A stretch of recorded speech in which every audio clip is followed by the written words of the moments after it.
بسم اللہ الرحمن الرحیم۔ السلام علیکم، میں ہوں ندیم ریاض اور یہ ہے آپ کا یوٹیوب چینل اسلامی ہسٹری۔ اسلامی واقعات سے متعلق جاننے کے لیے دیکھتے رہیے ہمارا یوٹیوب چینل اسلامی ہسٹری۔ اسلامک ہسٹری میں آج کی ویڈیو حضرت عمر فاروق رضی اللہ تعالیٰ عنہ کے یوم شہادت یکم محرم کے حوالے سے ہے۔ تو شروع کرتے ہیں ہم آج کی ویڈیو۔ مراد رسول صلی اللہ علیہ وآلہ وسلم فاتح قیصر و کسریٰ بانی اسلامی ہجری کیلنڈر، عظیم سپہ سالار داماد علی خلیفہ دوم، تمام غزوات میں رسول اللہ صلی اللہ علیہ وسلم کے ساتھ شریک، سقیفہ بنی سعدہ میں مسلمانوں کو متحد کرنے اور ابو بکر رضی اللہ تعالیٰ عنہ کی بیعت کر کے اختلافات کا خاتمہ کرنے والے سابقین اولین عشرہ مبشرہ میں شامل، ام المومنین حضرت حفصہ رضی اللہ تعالیٰ عنہ کے والد محترم، عدل و انصاف، شجاعت اور دلیری، جرت اور جانثاری کا پیکر، صحابی رسول حضرت عمر فاروق رضی اللہ تعالیٰ عنہ کا یکم محرم کو یوم شہادت ہے۔ آپ کو رسول اللہ صلی اللہ علیہ وسلم نے فاروق کا لقب عطا فرمایا۔ آپ کو ابو لولو فیروز مجوسی نے عین نماز فجر کے دوران امامت کرتے ہوئے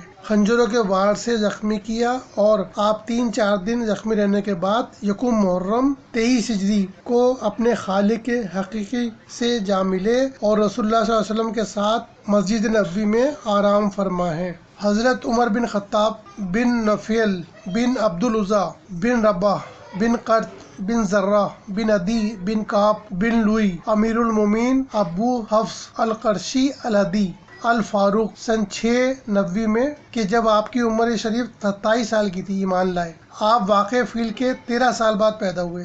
آپ اشراف قریش میں سے تھے اور جاہلیت کے زمانے میں آپ کے ساتھ سفارت متعلق تھی، یعنی جب قریش کی آپس میں لڑائی ہوتی تھی یا کسی دوسرے ملک سے جنگ ہوتی تھی تو قریش آپ کو ہی سفیر بنا کر بھیجا کرتے تھے، یا کبھی اگر آپس میں فخر و نسب کے اظہار کی ضرورت لائق ہوتی تھی تو آپ ہی اس کام کے لیے روانہ کیے جاتے تھے۔ آپ 40 مردوں اور 11 عورتوں کے بعد مسلمان ہوئے۔ آپ کی وہ ہستی ہے کہ آپ کے اسلام لانے کے بعد اسلام مکہ میں ظاہر ہوا اور مسلمان نہایت خوش ہوئے۔ آپ سابقین اولین میں سے ہیں۔ آپ عشرہ مبشرہ میں داخل ہیں۔ خلفائے راشدین میں آپ کا شمار ہوتا ہے۔ آپ رسول اللہ صلی اللہ علیہ وسلم کے خسر ہونے کا فخر رکھتے ہیں۔ آپ صحابہ میں بڑے عالم اور زاہد تھے۔ آپ سے 539 احادیث مروی ہیں۔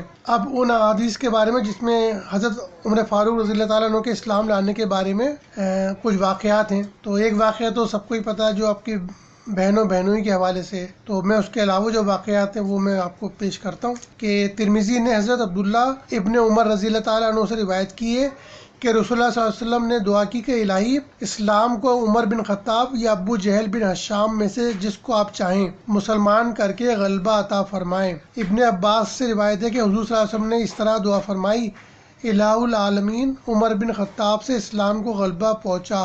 تو اللہ تعالیٰ نے حضور صلی اللہ علیہ وسلم کے دعا پر جو قبول کیا تو وہ حضرت عمر فاروق کو اسلام کی دولت عطا فرمائی۔ ایک روایت ہے کہ احمد نے حضرت عمر رضی اللہ تعالیٰ عنہ سے اس طرح روایت کی ہے کہ میں ایک روز رسول اللہ صلی اللہ علیہ وسلم کو روکنے کے لیے چلا تو معلوم ہوا کہ آپ مجھ سے پہلے مسجد میں پہنچ چکے ہیں۔ میں آپ سے کسی قدر پیچھے ٹھہر گیا۔ آپ نے سورہ پڑھنا شروع کی۔ میں تالیف قرآن سن کر تعجب کرتا رہا۔ میں نے اپنے دل میں کہا واللہ یہ شخص شاعر ہی معلوم ہوتا ہے جیسا کہ قریش کہتے ہیں، لیکن جب آپ اس آیت پر پہنچے بے شک یہ قرآن ایک کرم والے رسول سے باتیں ہیں اور وہ کسی شاعر کی بات نہیں، کتنا کم یقین رکھتے ہو، تو میرے دل میں اسلام گھر کر گیا اور مجھے اس کی عظمت معلوم ہو گئی۔ ابن ابی شیبہ نے جابر سے روایت کی کہ حضرت عمر رضی اللہ تعالیٰ عنہ نے اپنے اسلام لانے کا اس طرح قصہ بیان کیا کہ میری ہمشیرہ کو درد لائق ہوا تو میں گھر سے نکل کر کعبہ شریف کے پردے میں چلا گیا۔ نبی صلی اللہ علیہ وسلم حجر کی طرف سے تشریف لائے۔ رسول اللہ صلی اللہ علیہ وسلم اونی کپڑا اوڑے ہوئے تھے۔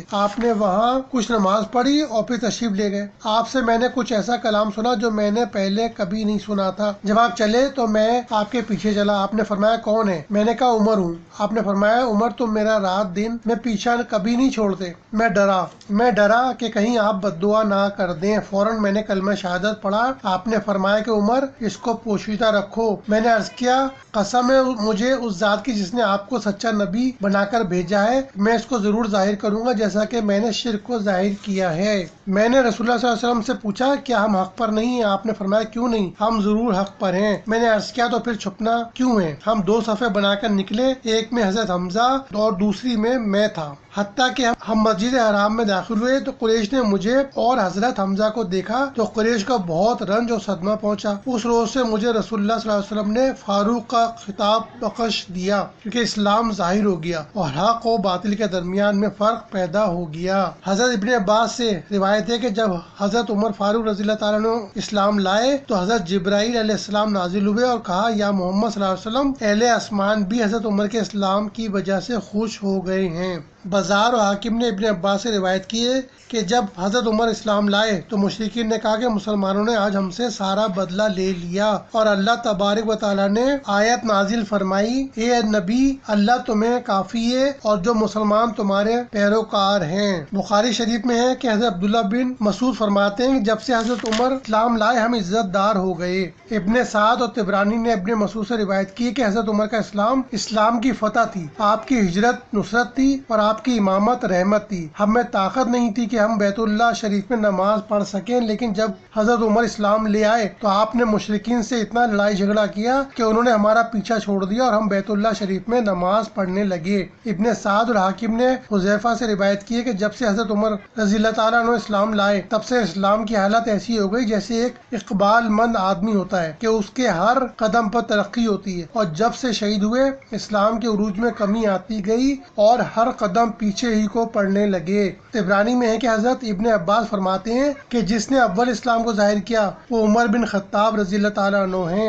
ابن سعد نے صہیب سے روایت کی ہے کہ جب حضرت عمر رضی اللہ تعالیٰ عنہ اسلام لائے تب اسلام ظاہر ہوا، اسلام کی طرف اعلانیہ دعوت ہونے لگی اور ہم کعبہ کے گرد بیٹھنے، طواف کرنے، مشرکین سے بدلہ لینے اور ان کو جواب دینے کے قابل ہو گئے۔ ہجرت کے بعد بدر اول وغیرہ تمام بڑے بڑے معرکوں میں شریک رہے۔ جنگ بدر میں اپنے اعضاء کو اپنے ہاتھوں سے قتل کیا۔ غزوہ تبوک میں آدھا مال اللہ کی راہ میں دے دیا۔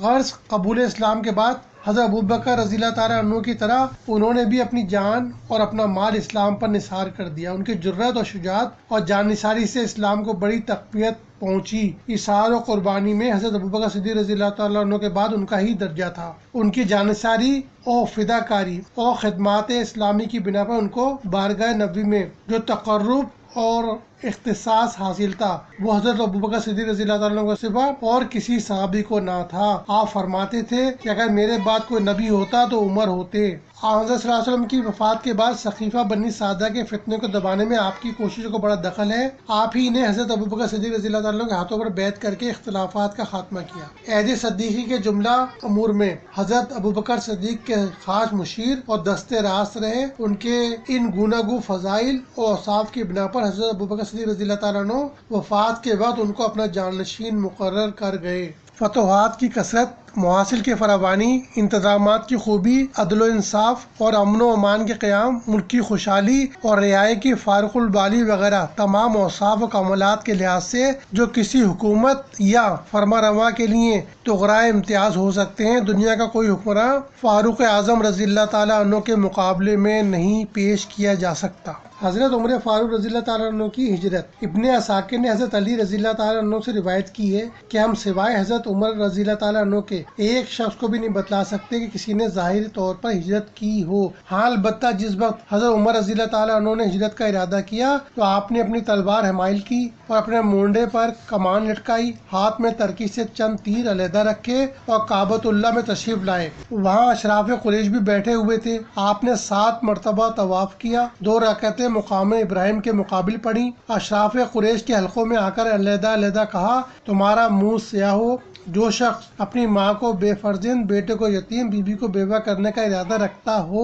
وہ جنگل کے اس طرف آ کر مجھ سے مقابلہ کر لے، مگر کسی کی تاب نہ تھی کہ آپ کا پیچھا کرتا۔ حضرت برہ رضی اللہ تعالیٰ عنہ کہتے ہیں کہ سب سے پہلے ہجرت کر کے ہمارے پاس مصعب بن عمیر آئے، پھر ابن ام مکتوم، ان کے بعد عمر ابن الخطاب 20 سواروں میں تشریف لائے۔ ہم نے ان سے دریافت کیا کہ رسول اللہ صلی اللہ علیہ وسلم کا کیا ارادہ ہے؟ آپ نے فرمایا وہ پیچھے تشریف لا رہے ہیں۔ پھر حضور صلی اللہ علیہ وسلم بھی ماں حضرت ابوبکر صدیق رضی اللہ تعالیٰ عنہ کے تشریف لے آئے۔ امام نووی فرماتے ہیں کہ حضرت عمر رضی اللہ تعالیٰ عنہ تمام غزووں میں حضور صلی اللہ علیہ وسلم کے ساتھ رہے اور جنگ احد میں بھی آپ ثابت قدم رہے تھے۔ کچھ ایسے کام ہیں جن کی شروعات آپ ہی نے کی اور جن کو آپ کی اولیات کہا جاتا ہے کہ آپ ہی سے ان کا آغاز ہوا ہے۔ ان میں کافی ایسی باتیں ہیں تو چند کا میں آپ کو ذکر کر دیتا ہوں۔ اولیات حضرت عمر فاروق رضی اللہ تعالیٰ عنہ بیت المال یعنی خزانہ قائم کیا، عدالتیں قائم کی اور قاضی مقرر کیے، تاریخ و سنہ قائم کیا جو آج تک جاری ہے، امیر المومنین کا لقب اختیار کیا، فوجی دفتر ترتیب دیا، والٹیروں کو تنخواہیں مقرر کی، دفتر مال قائم کیا، پیمائش کا طریقہ جاری کیا، مردم شماری کرائی، نہریں کھدوائیں، شہر آباد کرائے، ممالک کو صوبوں میں تقسیم کیا، دریا کی پیداوار مثلا عنبر وغیرہ پر محصول لگایا، حربی تاجروں کو ملک میں آنے اور تجارت کرنے کی اجازت دی، جیل خانے قائم کیے، راتوں کو گشت کر کے رہائی کا حال دریافت کرنے کا طریقہ نکالا، پولیس کا محکمہ قائم کیا، جیل خانہ قائم کیا، فوجی چھاونیاں قائم کی، پرچہ نویس مقرر کیے، مکہ مکرمہ سے مدینہ منورہ تک مسافروں کے آرام کے لیے چوکیاں اور سرائیں بنوائیں، قاعدہ بنایا کہ اہل عرب غلام نہیں بنائے جا سکتے، مفلوق الحال عیسائیوں اور یہودیوں کے روزینے مقرر کیے، مکاتب قائم کیے، مولموں اور مدرسوں کے مشاعرے مقرر کیے، حضرت ابوبکر صدیق رضی اللہ تعالیٰ عنہ سے بااسرار کلام اللہ کی تدوین کرائی، قیاس کا اصول قائم کیا، فرائض میں اول کا مسئلہ ایجاد کیا، نماز تراویح جماعت سے قائم کی، شراب کی حد 80 کوڑے مقرر کی، تجارت